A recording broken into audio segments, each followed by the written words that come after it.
Ang pangalan niya, Alocable. But the same dog, different colors. Iba lang pangalan eh. So, ang mga allocables, top 14 lang to. Halos lahat ng congressman may allocables. Huwag tayo pumayag, mga kaibigan. Mga kababayan, huwag tayo pumayag. Binabastos na tayo. Ang dami nang ninakaw, may allocables pa. Dagdag, yan. Ang hari, anak ni Bongbong Marcos, 15 billion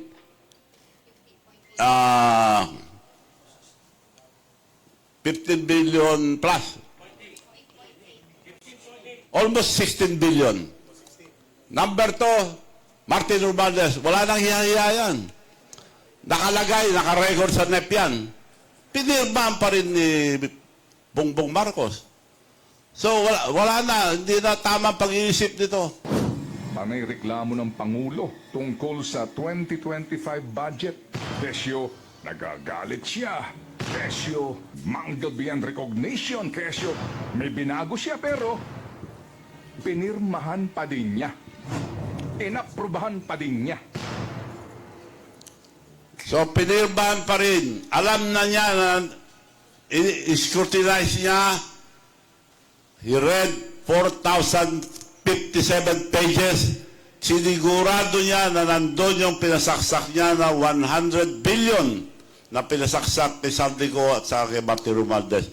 Siya nagsabi, binasa niya, scrutinize niya, tinanggalan niya. Tinanggal, kuripot tong Ilocano ito, tinanggal, konti lang eh.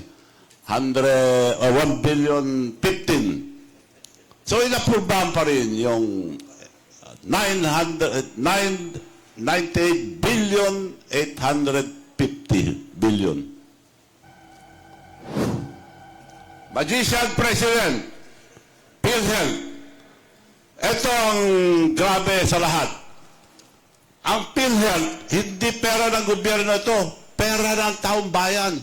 Pera malilit na tao, mga empleyado, lahat. Hindi nagaling sa gobyerno ito. Pera ng taong bayan. Naipon sa PhilHealth, 89 billion was ordered back to the National Treasury para may nakawin lang. Nawala. Pati yung PDIC na kontribusyon ng mga bangko, in case of magkagulo, may insurance. Nawala rin.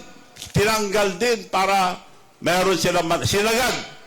Ang 2025, sinagad nila. Bongbong Marcos, alam niya lahat ang kalukuhan, but he tolerated it. Tinolerate niya para may kasama siya. Kaya wala ba kayo ngayon? Sa Senate, sino ang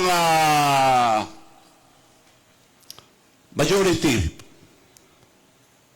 The silent majority. Wala nang umiibig sa Senado. So, bago lang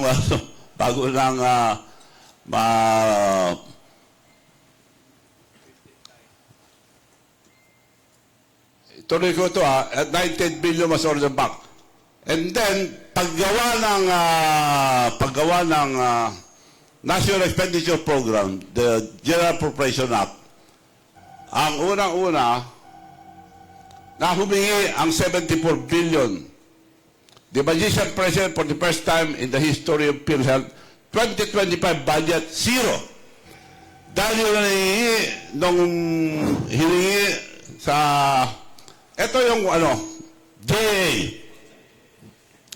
Hindi andar itong Philippine budget. Unang-una sa lahat, budget ni Presidente. PhilHealth requested, because wala ng pera, they requested na isuli sana 74 billion PhilHealth. Dahil 89 billion ang kinuha. Nandyan yan. Malinis kasi ito eh.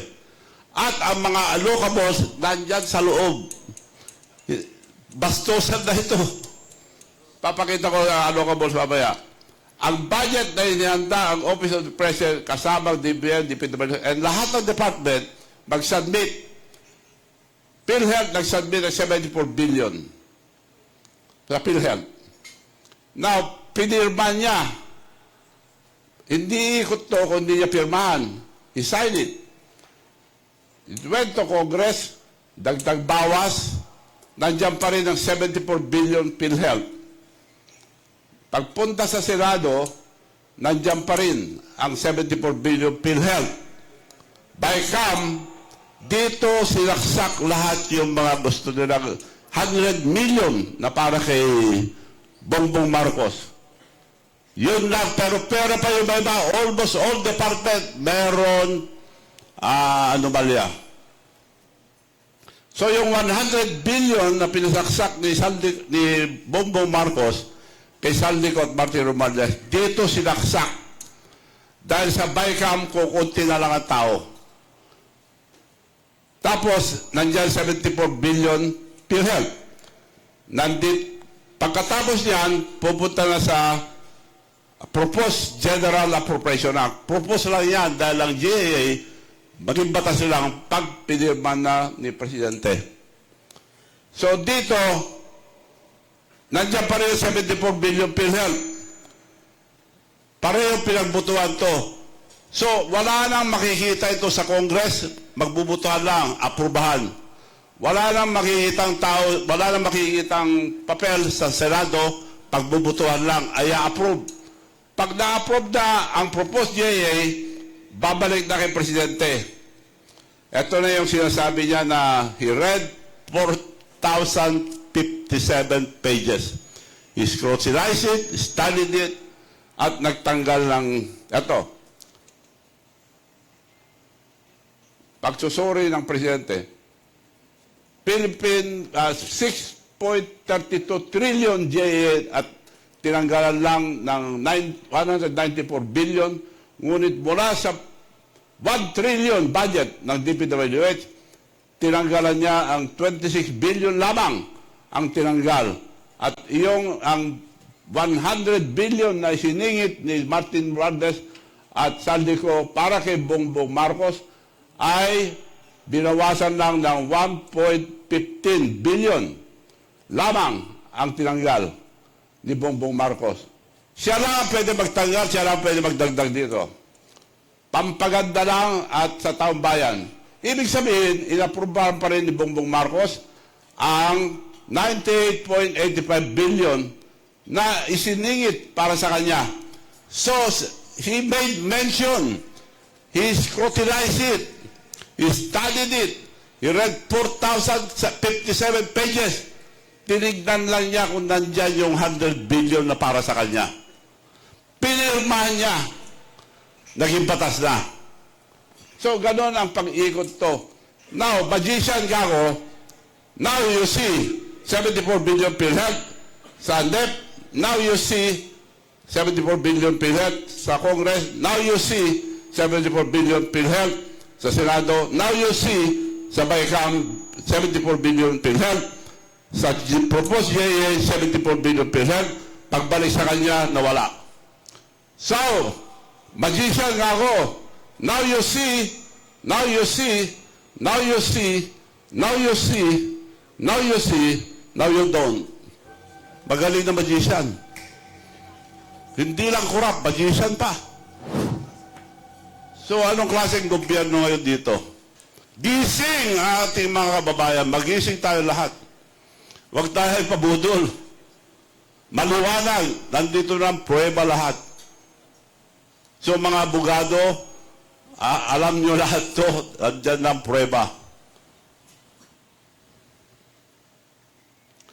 So, of the 100 billion insertion of Saldico and Speaker Martin Romualdez, first cousin of BBM, for Bongbong Marcos, BBM vetoed only 3 projects worth 115 billion. This means he approved the rest of the 98.85 billion insertion, of which they delivered to Bongbong Marcos.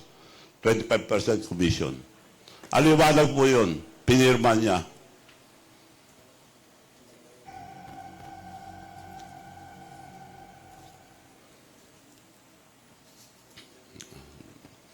Next. Sa susunod na papakita ko sa inyo na ang pera ay makapangyarihan. Magbabago ang tao. Example, Jose Claire Castro, official spokesperson of Malacanang. Talaga si PBBM, grabe ka naman. First time ko siyang nakitang ganyan. Oo, grabe. May pangiti-ngiti pa. Grabe ka, PBBM. Alaskador. Nang aalas ka na siya. Nang may ngiti. Diba? Pero, sober. Walang mura yan. In fairness, mga kaklir, in fairness, walang mura. Pero grabe ka, PBBM. Ngayon ka lang namin nakita ng mga kaklir na ganyan, ha? Tuloy mo lang. Tuloy mo lang. Ang nakakataka part na ganito, ilan na ba ang advisor ni Pangulong Marcos maliban sa mga sekretaris niya? Ibig bang sabihin nito, partner? Di ba pag sobrang dami mong advisor, para lumalabas, wala ka talagang alam. Wala ka talagang alam. Wala ka talagang alam. Wala ka talagang alam. Walang alam si BBM. Claire Castro nagsasabi. Di ba? Ang dami mong advisor, tapos may secretary ka pa, tapos may UC ka pa, may ASC ka pa, and everything. Wala ka talagang alam. So it's so sad na nangyayari ito sa panahon ni PBBM. Oo. So I hope, di ba, sana ito, Ano? makita ni PBBM. Daan ng korupsyon. Yes, I agree. Ang MIF, oras na makuha niya ang kopya ng bill. Ay talaga? Eh, siyempre, Teka kasi- lang, hindi niya nababasahin? May pirma na lang siya, basta-basta? Urgent nga. Urgent. No, urgent. Ganon? oo. Pikit mata? Ewan ko lang, siyempre. Babasahin pa yan ng Pangulo bago niya ito pipirmahan. Oo, dapat Oo. ganun, partner. Di ba? Dapat basahin niya muna, hindi naman pagkabigay sa kanya, pirma na agad. Ano yun? Babasahin pa ba ito? Kasi urgent. Urgent nga. Ay, nako, partner, di ba? Pag binabasa natin itong mga news na to, Oo. bakit pa parang ang nangyayari ngayon, partner, especially itong sa mga lawmakers natin, parang sila yung nagiging lawbreaker. Mhm. Di ba? Lawmaker na lawbreaker. Di ba? Partner, doon pa lang sa pag-certify na urgent ito, hindi na ito naaayon sa Constitution. Kasi mag-certify ka lang as urgent at pwede madaliin. Kapag ka meron tayo, pag may public emergency, o yung kinakaharap mo na yung calamity. Ngayon, nakita nyo, attack dog laban kay BBM ito.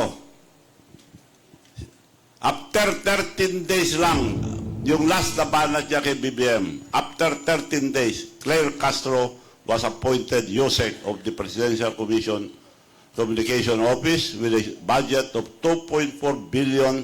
Nagbago na. Attack dog pa rin, pero tuta na ni Marcos.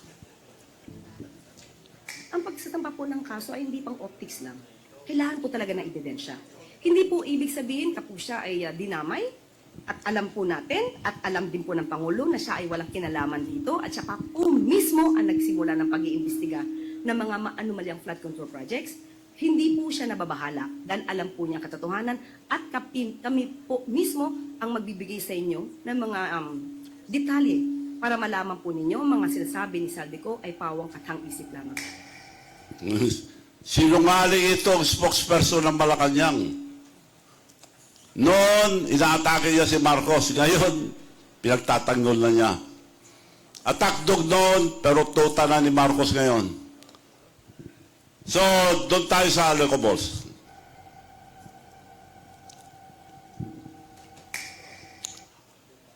Pork barrel, illegal sa Supreme Court ang mga allocables ay nasa National Expenditure Program. Nakalagay doon sa National Expenditure Program at naibigay bawang para punduhan ang mga proyekto bago pa man sila matukoy. Ang pork barrel, basta iba na ngayon. Ang pangalan niya, allocables. But the same dog, different colors. Iba na ang pangalan eh. So, ang mga allocables, top 14 lang to. Halos lahat ng congressman may allocables. Huwag tayo pumayag, mga kaibigan. Mga kababayan, huwag tayo pumayag. Binabastos na tayo. Ang dami ng ninakaw, may allocables pa. Dagdag, yan. Ang hari, anak ni Bongbong Marcos, 15 billion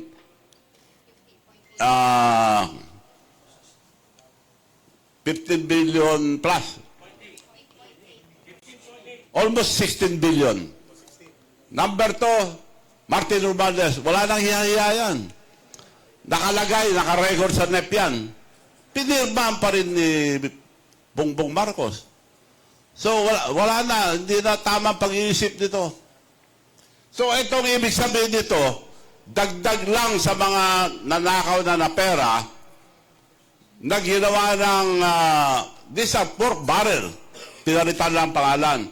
So, itong top 14, sila nakakaalam ang mga anomalya na nangyayari sa gobyerno ito. Pagka sila nakakaalam, nakakamoy, bibigyan ng malaki. So, top 14 lang ito Dagdag lang ito sa mga pera na nakuha nila sa gobyerno. Kaya, walang konsensya itong gobyerno ito. PhilHealth zero. Dinakaw nila lahat. Kinuha. Taong perang bayan. Yung PDIC na insurance sa mga bangko. So, kung may mangyari, kawawa ang ating bansa.